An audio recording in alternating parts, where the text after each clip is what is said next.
Mesdames et messieurs, bonjour et bienvenue sur Télé Djibouti dans cette nouvelle édition de votre journal de 15 heures. Au sommaire de l'actualité, le président de la République, Ismaïl Omar Guelleh, a reçu ce jeudi le célèbre érudit et théologien Cheikh Abdelrachid Cheikh Al-Soufi, ardent défenseur d'un islam tolérant. Et au Nigeria, au moins 18 personnes ont été tuées hier dans un attentat à Maiduguri, la capitale de l'état de Borno, au nord-est du Nigeria. C'était le sommaire. Merci de nous accueillir chez vous. Le président de la République reçoit un célèbre érudit et théologien de l'islam. Le président de la République, Ismaïl Omar Guelleh, donc a reçu le cheikh Abdelrachid Cheikh Al-Soufi, ardent défenseur d'un islam tolérant. Plusieurs sujets dans le rôle de la religion musulmane dans la préservation et le renforcement de la paix et de la stabilité ont été évoqués au cours de cette rencontre. Je me réjouis de la convergence de vues partagée avec le président djiboutien sur l'ensemble des sujets abordés, a déclaré en substance le cheikh Abdelrachid Cheikh Al-Soufi à l'issue de son entretien avec le président Guelleh. J'ai également mis à profit cette audience pour remercier le chef de l'État de l'accueil chaleureux et exceptionnel qui m'a été réservé dans le cadre de mon séjour à Djibouti, a ajouté l'érudit musulman. Outre son statut de grand savant de la religion musulmane, le cheikh Abdelrachid Cheikh Al-Soufi pousse l'originalité à travers le fait qu'il maîtrise les 7 techniques de lecture du Saint-Coran. Une délégation d'érudits musulmans du Qatar, comprenant notamment le docteur Nouhman Abou Leila et l'imam Dalaïb Moussalem, accompagne l'illustre religieux dans son déplacement à Djibouti.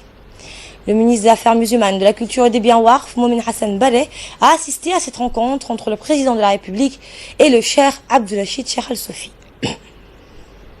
إلهي بأن وفجي إن صوب وقني حقيقة ودن كان جبوتي وودن كان وي أن صوب وقني الحمد لله وحنو أهين جماعة كتمت قطر وجدد سعودال كانوا وحوها دعوة يدين تا إلهي بأن أسعني inaanu magaranaysaa walaalahan la kulanno ka faa'iideysano u faa'iideyno alxamdulilah aad baa lanoo soo dhaweyn oo munqatica nadiira walaalahay qatar ka yimid qatariyiinta waxay dhaheen ma aanan arag sidaas oo kale wadan lanooga soo dhaweeyey marka alxamdulilah soo dhaweyntaas taajkeeda iyo muuqaalkeedii weyna wuxuu noqday inuu ay noo fududaatay maanta inaan la kulanno madaxweynihii wadanka oo isna aad iyo aad noo tarxiibiyey noo soo dhaweeyey fadhigii aan la yeelanayna waxaan ka hadalaynay waxay ahayd sidii ilaahay subxaanahu wa tacaala uu yani noo waafajiyo kulligeena noo waafajin lahaa inaanu dadaalno oo dadaalka kordhino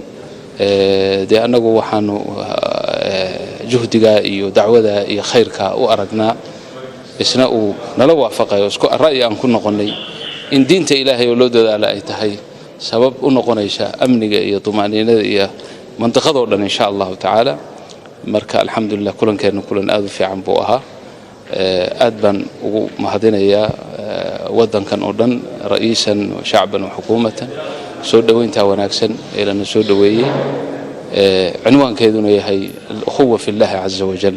السلام عليكم ورحمة الله وبركاته. Et on prend tout de suite la direction du Togo, une conférence qui entend faire de l'espace maritime le levier principal du développement économique et social de l'Afrique est prévue à Lomé, la capitale du Togo.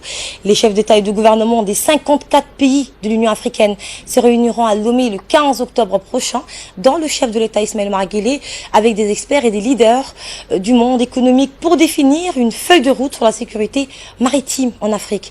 Cette session extraordinaire vise à mettre en place une stratégie africaine de protection des mers et des océans pour garantir la paix, la sécurité et la stabilité et faire de l'espace maritime africain le levier principal d'un développement économique pérenne.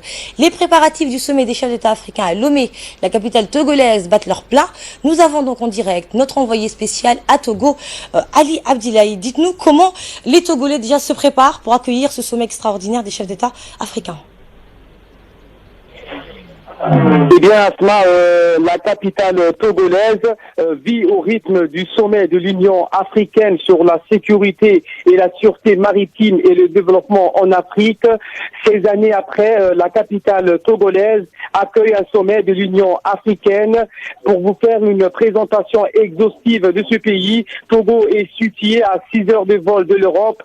Le Togo est également situé en Afrique de l'Ouest, entre le Burkina Faso au nord, la République du Bénin à l'est, le Ghana à l'ouest et l'océan Atlantique au sud. La population togolaise est estimée à 6,5 millions d'habitants et 60% d'entre elles vivent à la capitale Lomé. Lomé, une capitale moderne qui vit aujourd'hui au rythme du sommet sur la sécurité maritime. Et pourquoi donc on y voit dans les différentes artères de la capitale des drapeaux des pays membres de l'Union africaine. Et pour les Togolais et les Togolaises, c'est un honneur aujourd'hui et un privilège que leur pays accueille un sommet 16 années après. Justement, on va revenir sur ce sommet. Ali, quel est l'agenda de ce sommet extraordinaire auquel le président djiboutien va prendre part le 15 octobre prochain?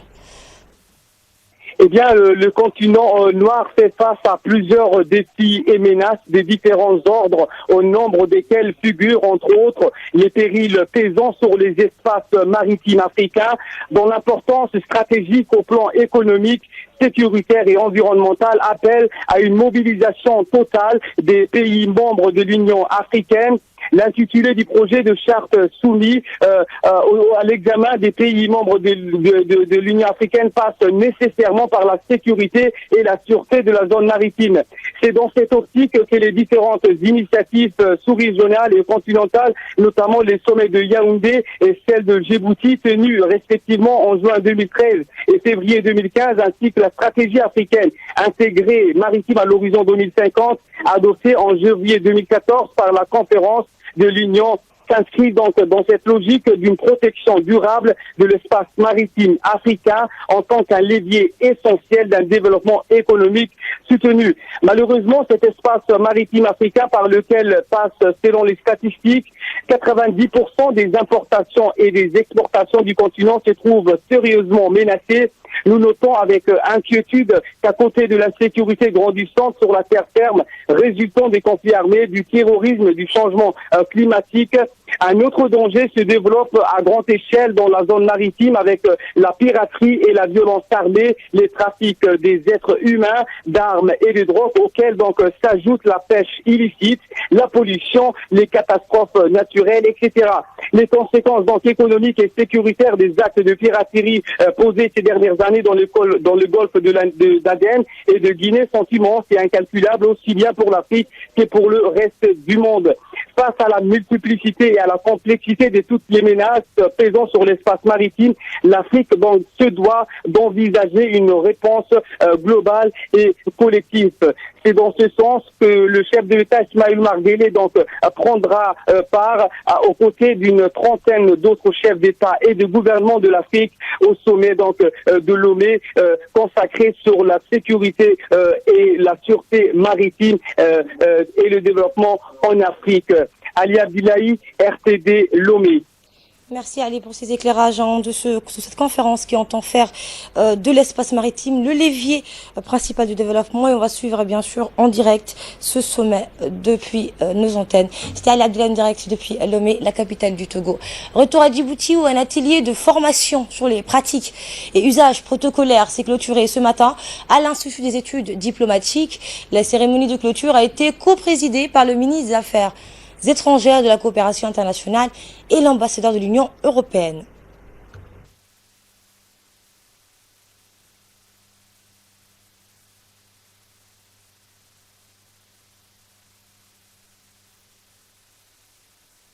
Dans son mot prononcé à la fin de cette session de formation de fin, le ministre des Affaires étrangères et de la coopération internationale a souligné que les thèmes débattus et les documents conçus sont d'une réelle importance pour améliorer et renforcer les capacités des hauts cadres de l'administration afin qu'ils soient à la hauteur des missions qui leur sont confiées et soient de grands responsables. Le ministre des Affaires étrangères et de la coopération internationale a en outre suggéré à ce que l'Institut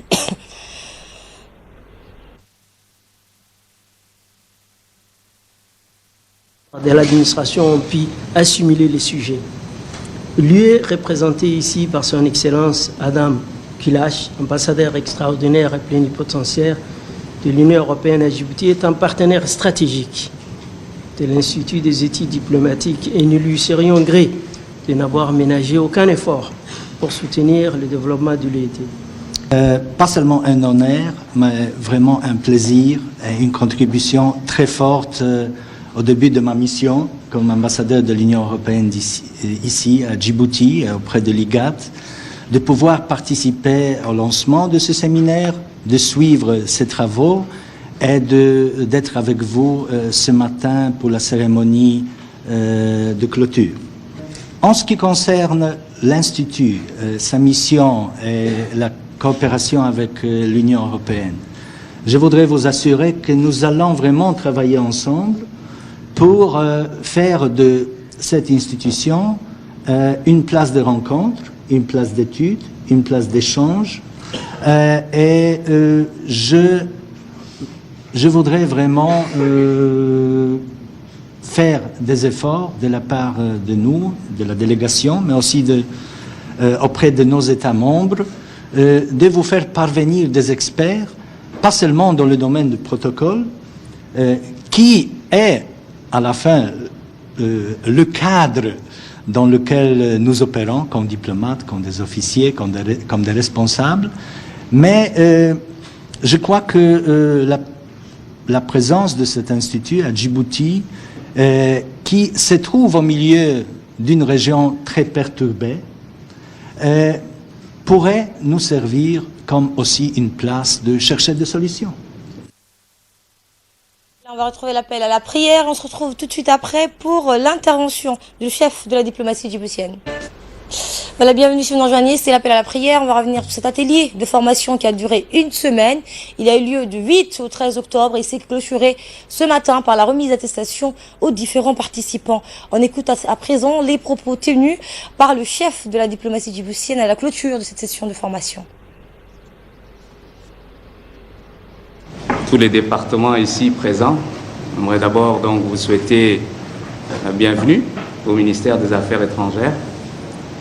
Nous avons été très heureux de pouvoir vous accueillir dans le cadre de ce séminaire qui a été, de l'aveu de tous ceux qui y ont participé, à un séminaire de très haut niveau, animé par une personnalité de très haut niveau aussi, que vous avez connu pendant quelques jours, M. De Benz qui est là, qui est quelqu'un qui a partagé avec vous son expérience de plusieurs décennies, n'est-ce pas, dans les couloirs, les coulisses de la diplomatie. Et je voudrais ici lui témoigner franchement notre d'abord admiration et notre gratitude pour le déplacement qu'il a bien voulu faire chez nous et sa disponibilité et sa gentillesse de pouvoir donc vouloir partager avec nous son expertise, son savoir-faire. Donc aujourd'hui, donc j'aimerais vraiment profiter de cette occasion pour remercier d'abord mes collègues membres du gouvernement. Aujourd'hui, ils ne sont pas là, mais qui ont assisté à la cérémonie du lancement de ce séminaire et qui ont montré l'exemple en participant donc activement dans la matinée du samedi 8 à la séance inaugurale de cette formation. Je remercie également donc l'ambassadeur Jacques de Benst, qui est l'expert international donc pour la qualité des travaux de formation qu'il a dispensés en matière donc de protocole. Et il me plaît également de féliciter tous les participants à cet atelier pour leur contribution active. Avant de rentrer dans cette salle, l'ambassadeur de Benz me disait qu'il était très impressionné par la qualité de l'échange qu'il a pu avoir avec vous et surtout l'intérêt que vous portiez à cette interaction avec lui lors des différentes séances qu'il a organisées dans cette même salle et dans la salle du premier étage. Voilà, justement, les participants à cet atelier se sont déclarés satisfaits de cette formation. Ils ont en outre formulé les vœux que des séminaires de haut niveau et de ce type, sur d'autres thèmes, leur soient organisés régulièrement. Ensuite, quelques réactions des participants. Alhamdulillah Rabbil Alamin, Allahumma salli ala Muhammad. De prime abord, je voudrais témoigner toute ma gratitude au ministère des Affaires étrangères d'avoir organisé ce séminaire et plus particulièrement l'Institut diplomatique de Djibouti. Donc ce séminaire arrive à point nommé. C'était un séminaire qui était centré sur les usages et pratiques protocolaires. Séminaire qui était destiné au profit des directeurs, des secrétaires généraux et autres responsables des départements sectoriels. Donc, comme vous le savez, le protocole a ses exigences et ses impératifs. Et nous avons, ce séminaire a duré 5 jours ici à l'Institut des études diplomatiques. Séminaire qui a été animé par un expert international, un expert belge, M. Jacques Devens, et nous avons pu bénéficier de son expérience. Il a pu nous dévoiler toutes les arcanes de la diplomatie. Les interventions se déclinaient sur plusieurs piliers ou volets, à savoir le protocole d'État, le protocole international, les protocoles de table, la correspondance diplomatique. Donc c'était très instructif et nous avons très certainement appris beaucoup de choses et nous remercions encore une fois le ministère des Affaires étrangères d'avoir organisé ce type de séminaire. Dans le reste de l'actualité, le ministre de l'Intérieur, M. Hassan Omar Mohamed, a délivré aujourd'hui des engins lourds aux préfectures des 5 régions de l'Intérieur. En effet, ces matériels sont composés de tractopelles et des camions Bell Iveco dans le but de faciliter les opérations de propriété et de nettoyage des chefs-lieux et des localités des différentes régions. Si cette action a pu être concrétisée, elle a été grâce à l'impulsion du chef de l'État afin de démontrer que les régions de l'Intérieur ne sont pas en reste. Ces équipements lourds rendront les villes d'Arta, d'Ali Sabieh, d'Obok, de Tadjoura et de Dikil plus attrayantes et propres. Des ordures ménagères et déchets urbains seront vite enlevés, idem pour les vieilles voitures abandonnées. Des espaces verts pourront être aménagés, ce qui améliorera l'image des villes. Le ministre de l'Intérieur a exhorté les préfets à veiller au bon entretien de ces équipements matériels. On l'écoute. Pour les régions, cet équipement nouveau, c'est sur instruction de son Excellence, Président de la République et chef de gouvernement, que j'ai l'honneur aujourd'hui vous remettre les clés de ces véhicules. Je réitère encore une fois, il faudra que vous entreteniez ce véhicule-là. Je sais que les régions ont besoin des boclins, des tractopelles et des camions. Donc, félicitations. Et vous allez également informer la population que les régions de l'intérieur ne sont pas oubliées par le gouvernement. Et on va suivre des réactions à l'issue de cette réception, celle notamment du préfet d'Obok et celui de Tadjoura. Nous venons de réceptionner avec le ministre de l'Intérieur un lot de matériel d'engin, un camion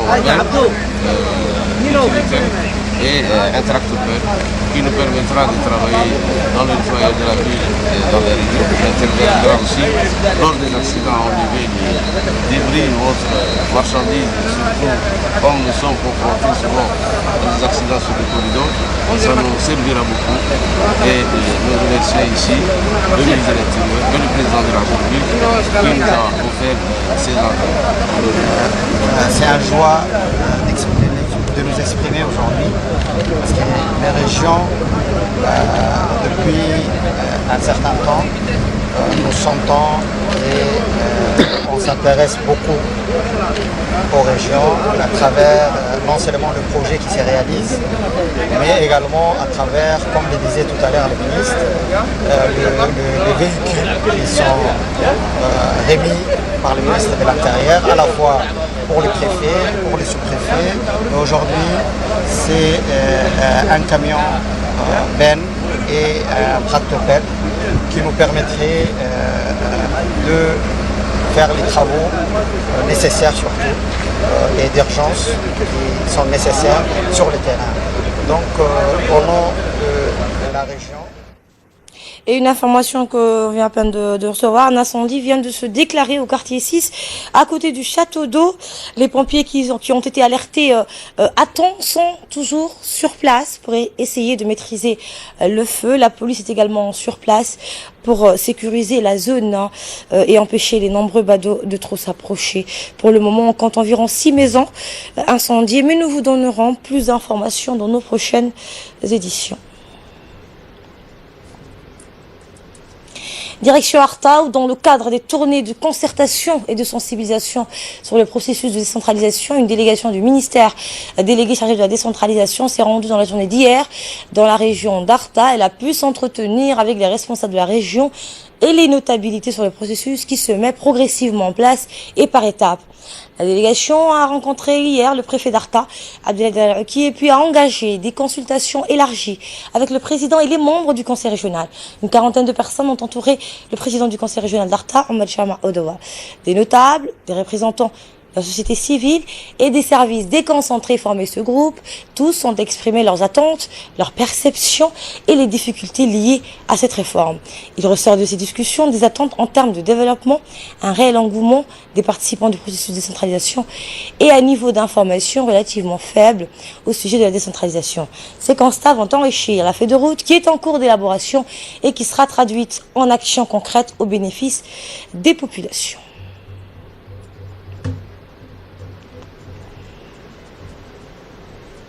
Dans le reste de l'actualité, le secrétaire d'État à la jeunesse et au sport, Hassan Mohamed Kamil, a reçu ce matin à son cabinet l'ambassadeur du Japon à Djibouti, Tatsuo Arai, pour discuter des projets d'appui à la jeunesse, en particulier la construction d'un centre de développement communautaire, mais aussi d'un dojo pour la pratique des arts martiaux.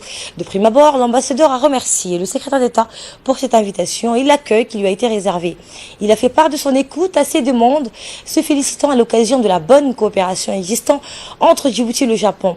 Le secrétaire d'État a exprimé pour sa part son souci de canaliser l'énergie de la jeunesse et de lui proposer des alternatives pour assurer son plein épanouissement, ce qui écartera les jeunes de la délinquance juvénile, du cat ou d'autres substances illicites.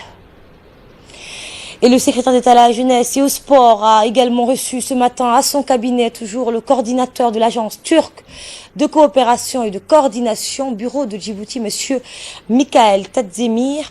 Les deux parties ont entre autres évoqué les relations historiques existantes entre les deux pays amis. Ils ont par ailleurs discuté d'un projet de construction d'un village sportif. Monsieur Tadzemir a accueilli favorablement l'idée du projet.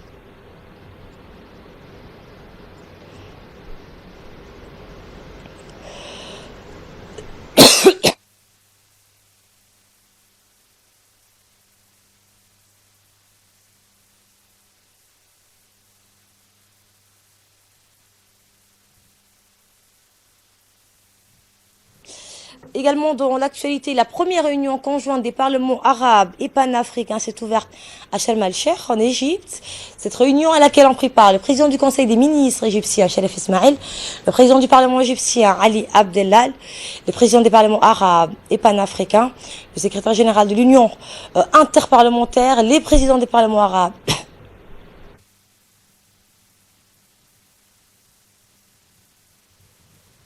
les présidents des parlements arabes et africains ainsi que des membres du parlement djiboutien. Dans la l'occasion d'ouverture prononcée au nom du président égyptien Abdel Fattah al-Sisi, le premier ministre égyptien a souligné la nécessité de renforcer la coopération et la complémentarité arabo-africaine, exhortant les parlementaires arabes et africains à trouver un mécanisme pour tenir des réunions conjointes en vue d'harmoniser leurs positions et ce en parallèle avec les réunions des gouvernements. Il faut, a-t-il indiqué, agir en faveur de la croissance et la stabilité de la région pour faire face aux défis, notamment le terrorisme. Car nous représentons le Parlement panafricain, qui est composé de 55 pays de 5 régions de l'Afrique. C'est le journal de la rédaction. Merci à vous de l'avoir suivi. Je vous retrouve dans une poignée de minutes pour le focus. Restez avec nous. Non, au focus, c'est ça, bonjour. Bonjour. Alors on va au Yémen où un destroyer américain encore visé par un missile. Oui, effectivement, un navire de guerre américain a de nouveau été la cible d'un tir de missiles alors qu'il naviguait au large du Yémen. Le destroyer en question, l'US Mason, a appliqué les mesures de défense et n'a pas été touché. Il avait déjà été visé 3 jours auparavant. Dans les deux cas, selon un responsable américain, les missiles a été tirés depuis un territoire contrôlé par les rebelles Houthis qui combattent les forces loyales au président Hadi. Les États-Unis, qui n'interviennent toujours pas directement au Yémen, mais ils apportent un soutien logistique et des renseignements à la coalition des arabes. Alors en sport, Gianluigi Buffon reçoit Golden Foot, pardonnez-moi.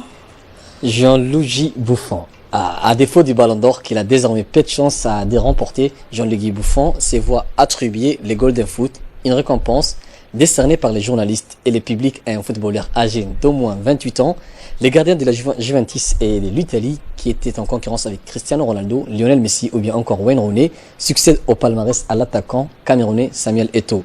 Gianluigi Buffon, dans son propos relayé, je suis très fier d'avoir gagné ces prix. J'espère que je l'ai mérité et plus que tout, j'espère qu'on me l'a donné pour ce que j'ai fait par le passé et pour ce que j'ai fait aujourd'hui encore. C'est vraiment une magnifique récompense pour tous ceux qui m'aiment, pour tous ceux qui me soutiennent et qui ont confiance en moi. Premier gardien de but lauréat de ces prix, Gigi Buffon a laissé les empreintes de ses mains et non de ses pieds sur la promenade des champions à Monaco. Rappelons qu'il a gagné la Coupe du Monde avec l'Italie en 2006, mais qu'il a échoué 2 fois en finale de la Ligue des Champions avec la Juventus en 2003 et en 2015. Et pêche illicite, l'Union européenne raye la Guinée de la liste rouge. Oui, évidemment, la Guinée ne fait plus partie de la liste de l'Union européenne des pays tiers non coopérants en matière de pêche illicite, non déclarée et non réglementée. Pour la Commission de l'Union européenne, Conakry a mis en place un cadre juridique assorti d'un système de sanctions contre la pêche illicite. La Guinée a également établi un régime de suivi, des contrôles et d'inspection en élaborant un plan national d'inspection, introduit un régime de surveillance aérienne et équipier son centre de surveillance des pêches d'un système de surveillance des navires. Le système d'octroi des licences a aussi été revu après l'Union européenne. Le défi est de traduire ces engagements en actes eu égard au nombre de défis, dont la corruption. Les manques à gagner annuels pour les États côtiers d'Afrique de l'Ouest du fait de la pêche illicite est d'environ 1,3 milliard de dollars d'après l'ONG environnementaliste Justice Foundation. Merci pour ces éclairages. Merci à vous qui nous suivez. Excellent week-end à vous toutes et à vous tous.